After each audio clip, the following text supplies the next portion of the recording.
Good morning, welcome to Love Answers, where everything we do on this channel is about well-being through healing, and especially healing from heartbreak. So today what I'm going to do is do some heartbreak ask questions, which are questions that come up when we suffer heartbreak, or they come up kind of during the healing process, because as we all know, heartbreak takes a long time to heal from, or that's what we believe. I believe that we can accelerate that process, so we don't waste precious lifetime. But obviously there are questions that come up, and we're going to go through some questions, and I'm going to give you my advice or my guidance or I guess it's my kind of opinion on these questions based on my own personal experience, and these are based on my own experience. So if something resonates, then take it on board. If it doesn't, then leave it behind. So we're going to start with heartbreak ask, then we're going to do some love answers. What I will do, I will shuffle the cards, and then whatever comes out we'll kind of go with.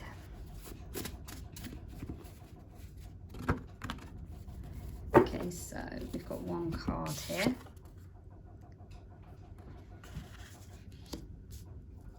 Okay, so this is a common one that comes up when we lose someone. Why do I still burst out crying for no reason? And this is a natural thing. I think what we do when we go through heartbreak, we think that we're supposed to kind of feel the emotions and then it's kind of over, but it isn't. What happens is things can trigger off emotion, and those tears don't necessarily have to be sad tears.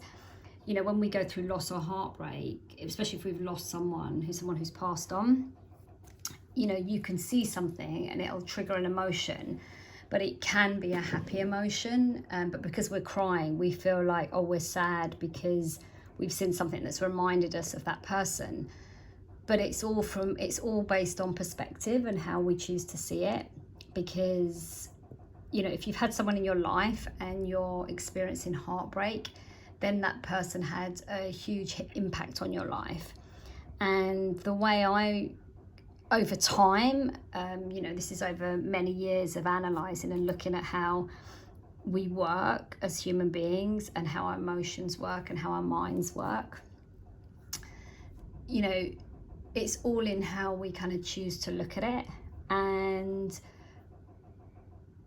in so many cases, we think tears represent sadness. But tears actually are strength, because it's a release mechanism. It's a letting go, and it's your mind and body allowing you to let go, to allow you to heal. So the more you cry, the more you're letting go. The more you're healing, the quicker the healing. So I would look at, bursting out crying for no reason as part of the healing process. It's part of the letting go process. The more attention you give to yourself on strength, the less this will happen. And the more attention you give to yourself on understanding how you work and how you function, the less this will happen. Because when you start to understand what happened, why it happened, or even if you can't understand why it happened, you can try to understand how you played a part in it and how the other person played a part in it, but you'll be coming from a different perspective, from a different understanding. So with Love Answers, what I want to share on this channel is tools, tips and techniques on how to do that. And I'll be running some workshops and some kind of free downloadable sessions and many different things, to give you a set of tools to actually apply through that healing process and through that heartbreak process. So basically how to fix a broken heart, because I believe that it can be fixed quicker than we think it can, because it's all in understanding the self. And if you can use the tools to understand yourself, then you can accelerate the healing process. So with regards to crying, don't worry about crying. If you still burst out crying for no reason, allow it to happen. It's your mind cleansing, it's your mind clearing, it's your heart releasing and letting go. And we have to go through this process. And the more strength you bring to the self, as I said before, the more strength you bring to the self, the less this will happen, the stronger your mind will become, the more balanced your emotions, the mind and heart will work in harmony, and things will become so much easier. And I will be sharing tips on how to do that. But I'm just giving little insights at the moment. Oh, they've gone flying over there. So now we're going to do some love answers cards. And these cards I've actually meditated on. I'm just going to get the cards. These cards I've actually meditated on in nature, and I've taken these photographs. So we'll be covering fire, earth, air and water, and how these relate to the healing process, and how when we align with nature, we accelerate our healing.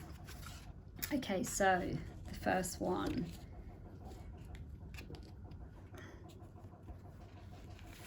First one is Earth.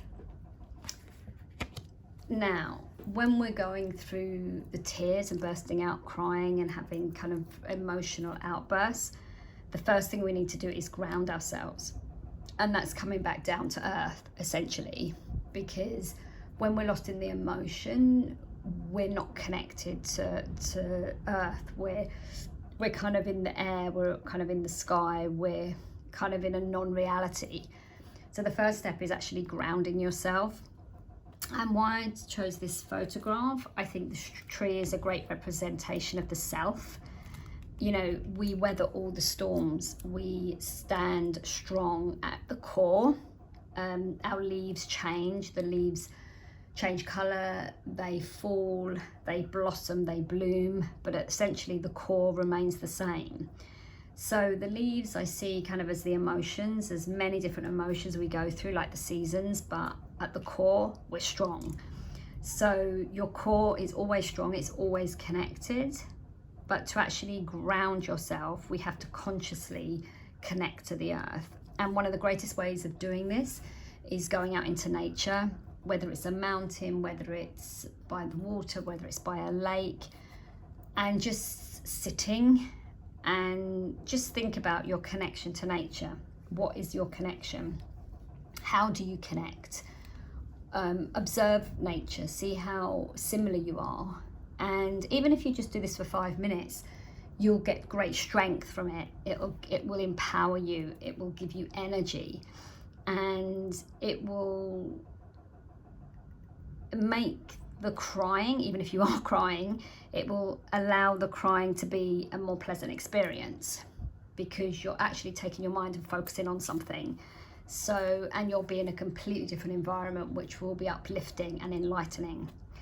Okay, so talking about uplifting, this is water. And water, the giver of life, it brings energy, it helps us to flow, we're made up of water, we flow like water, we grow. When we're given water, we grow, we flourish, we come alive.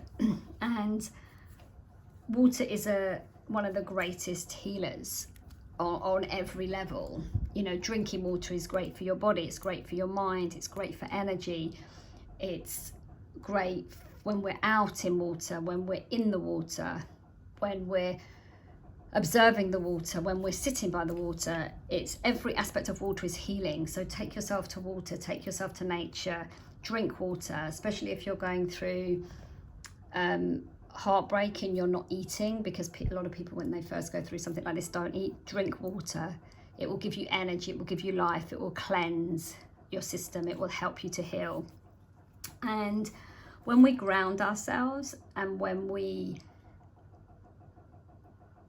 ground ourselves and connect to the earth, and we fuel ourselves with water and surround ourselves with water, we start to bring life.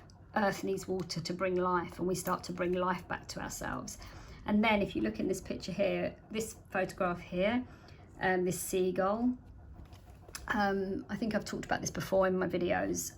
My cat passed away recently, and about a day before she passed, a seagull landed on my balcony. and it remained there. It came every day and it's remained there. And in those moments when I was crying, because obviously when we lose something, we have to cry, we have to let go, we have to release. And there were moments where I felt very sad after she passed on. And this seagull used to sit on my balcony and lay down whilst I was crying. When I stopped crying, it flew away. And there's several things here. When we lose someone or we lose something, something else always comes in to help us to heal. And we have to trust that process, because there are guides, messengers that come in to help us in these moments. So recognize those things that come in to help you to evolve, to recover, to bring some calmness and clarity in the situation.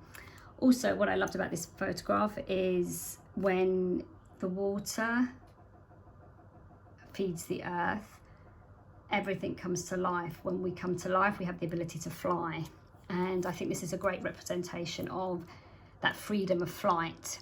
And whatever you're going through, however hard it feels, however horrific, debilitating, however you feel that you'll never, ever, ever get up, stand up again, you will.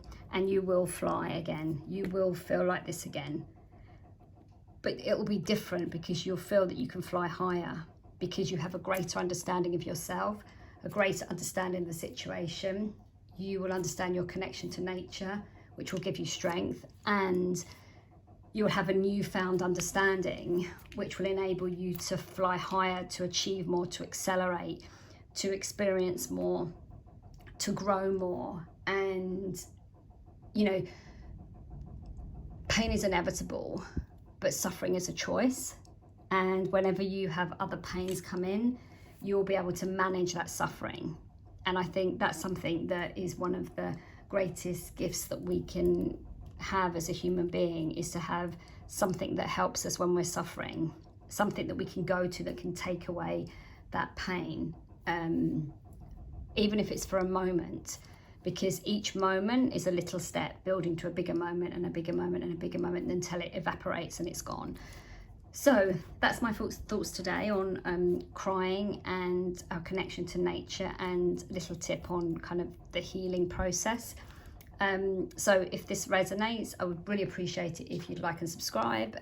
If not, there's millions of other channels out there. Check them out, because it's really important when you're going through heartbreak. Whatever resonates in your mind and your heart, it's a balance of both, but whatever resonates with you, follow it. Because it's your guides, it's your spiritual energy guiding you. So trust in the process. So if this doesn't resonate, go check out another channel. If it does, then dip in and out and see what works for you. And hopefully there'll be some level of peace at the end of it. Okay, so stay strong, stay focused, stay happy, and I will see you again soon. Take care.